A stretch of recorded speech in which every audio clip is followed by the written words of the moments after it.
LeBron's looming decision. We enter day 20 for those of us keeping track of the future Hall of Famers free agency. So let's check in with our senior NBA insider, Sharpe. Shams, happy Monday to you. Thank you so much for joining us. When, my friend, can we expect a decision from LeBron? Look, we're on week 4 now, I believe, and everyone in the NBA is waiting on LeBron's decision, his choice now. And I spoke to Rich Paul, his longtime agent, this morning, and Rich Paul made it clear to me that the choice is LeBron James's right now. It's up to him on a choice of which team he wants to play for.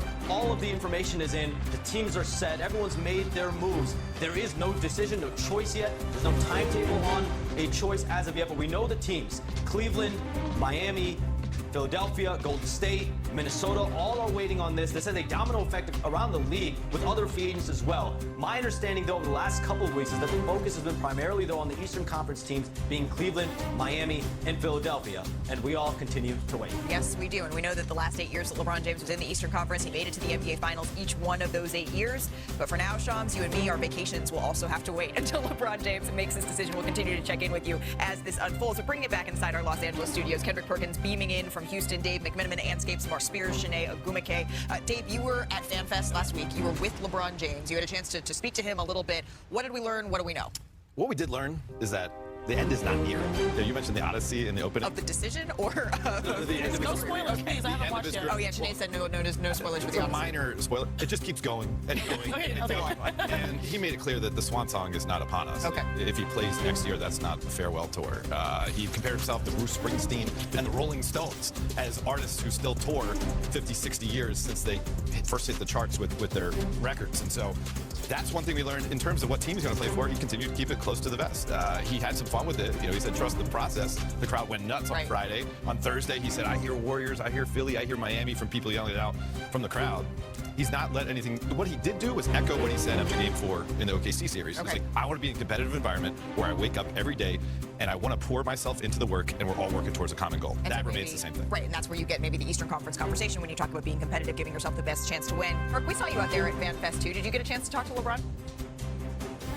No, I did not. Matter of fact, I haven't spoke to LeBron in about a year and a half since he unfollowed me on social media. But look, listen, I don't know where he's going. I've been getting stopped. I was stopped in the airport. I was stopped at the Fan Fest, and everybody's like, "Oh, Perk, I know you know." And I was like, "No, I don't." But it got me to thinking, right? Since everyone is sitting up here making their pitch, how about I make a pitch for us at NBA Today? Hey, bro, you don't really need to play anymore. You don't need to play anymore. You're really good at breaking down the game. You have a high IQ for the game of basketball, and I'm pretty sure that over here at the worldwide leader, the Mouse, we can pay you more than vet minimum. You know what I'm saying? We can pay you more than vet minimum. How about you go ahead and close this chapter of your career and start your new one? We're waiting on you, my brother. You see what Tom Brady is doing? All GOATs have the transition of doing something great and moving on. Maybe the time is now. Well, Perk, you might be still blocked on social media by LeBron. I did say hello, and it was nice to see him. But I also saw James Harden when I was hosting the Fanatics Fest stream, and I was like, James, what's your pitch? Because you are at the top of the list. A lot of people feel like Cleveland could be an opportunity. And he said, basically in different words, I'm paraphrasing, what's understood need not be explained. Cleveland is home. You don't even need to pitch him. He understands what the circumstances are. But also, when James came, he knew what the expectation was. The one where he said that people were like, hold on, wait a minute. He said, I'm going somewhere to win a championship. That was pre-LeBron James. Now you add potentially LeBron James to the mix there. I think that's the expectation. You can compete. You're in the Eastern Conference, but most importantly, as James Harden said, I am home. So, you know, reading into the tea leaves here or there, but we'll see where the chips fall. Well, shoot, you got a bag at FanFest. Perk got a bag at FanFest. Dave was at FanFest. I didn't get a bag. Me and Malika was in LA. Malika probably could have got a bag at FanFest too, but she was busy. I ain't get nothing. But what I did hear is one NBA head coach, and this is Dave, I'm sorry, this is the latest, whatever. Yeah. Said Philly, Cleveland, or Golden State is what they heard. And that's what I heard, the latest thing, which means nothing. It's nothing or everything to one of those teams that they end up with. Mark, everyone's having the same conversation. Yeah. You know, Rich Paul, LeBron James, they control the information, and my understanding, they're not giving too much to anyone right now. And so we're all just trying to figure out what basic instincts, conjecture, other conversations, what it all means. Dave, at what point do you think teams just say, like, you know what, we can't wait anymore, we got to start making moves?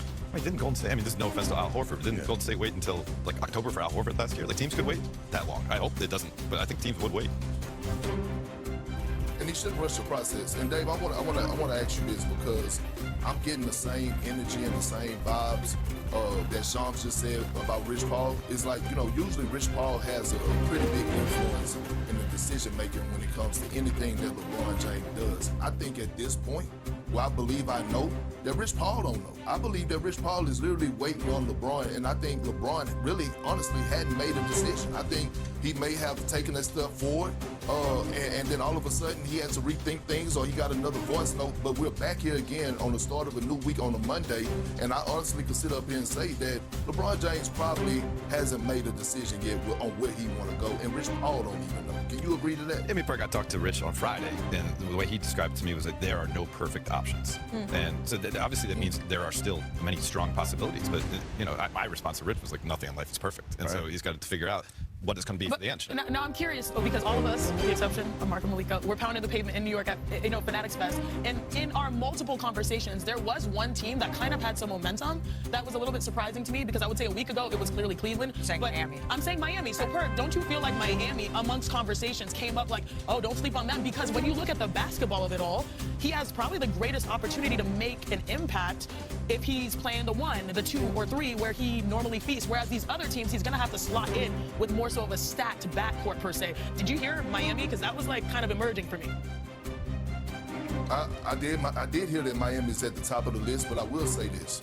If LeBron James does pick Miami or is considering Miami, I know Pat Riley, D. Wade, Udonis Haslem, Eric Spoelstra, those guys are not the ones that's going to get it done.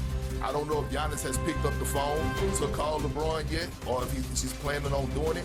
But Giannis, we're at the point where I feel like the heavy hitters from each organization, Steph Curry, Donovan Mitchell, Giannis, obviously we didn't heard reports already from the Warriors, from Steph. Those guys are the ones. And if Miami wants some real motion, Giannis already done his press conference, so he's there.